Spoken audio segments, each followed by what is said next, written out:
आज आलतो केलवा बीचच्या सरुया बागेन. काय लॉकडाऊन अगोदर अडल्या चक्रीवादळ आलतं ना, तर ही सरुई बाग अख्खी उडून लागली ती. मग परत झाडं लावली तर परत ती जाग फुलून उठली. हे बघ, थोड्या पुढे आलो ना तर आमच्या सरुया बागेत किल्ला आहे ना तो दिखायला लागला. हे बघ, हाय मस्त किल्ला आहे ना, अजून जसात हाय. तो एक दिवस आपण मंदत नाही बघू का, कारण काम करायला होतं ना तर टाईम नव्हता. मग हे दादा सांगतं ना 6 महिने झालं मोटर बंदच आहे का, कारण पाऊस जाम पडतं, झाडांना पाणी द्याच गरज नाही लागत. हे बघ, ह्यो सगळा सेटअप लाईटीचा आणि मोटर.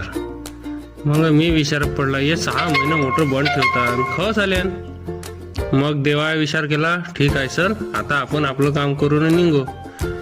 मग काय थोडंसं काम केलं न, त्याला दिली मोटर चालू करून. बघ पाणी बघ, हा आपलं कामच खतरनाक आहे तर. मग काय त्याला पाणी चालू करून दिला ना, आपलं बदक घेऊन निघालो तर कट. मग पहिला किल्ला बघा मस्त ऐकतं ना, चला. मग काय तैने डायरेक्ट आलो पालघर कट, ते पण देवखोपला. तैला एक काम होतं, तैला एक 2 बिघाट होता ना, तैलाच काम होतं. तर त्या मोटर काढली तर बघा त्या आता सबन मंदातलं फोडून निघाल्या.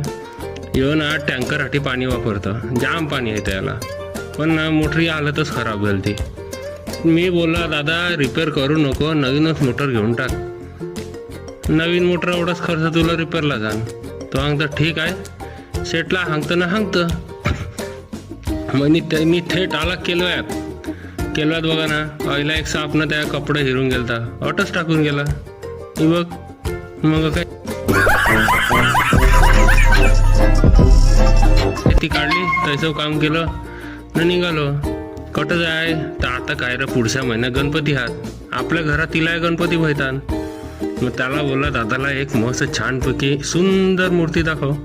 तर त्यांना ही मूर्ती दाखवली, मस्त पाण्यात भरलेली आहे बघा. आता ती हही दिसतं, पण जेव्हा रंगरंगोटी होईल ना तेव्हा एकदम सुंदर दिसेल. ठीक आहे, मी त्याला सांगितलं घरा हांगतंय ना, तुला फायनल करून सांगतं. चला तर आता उद्या भेटू.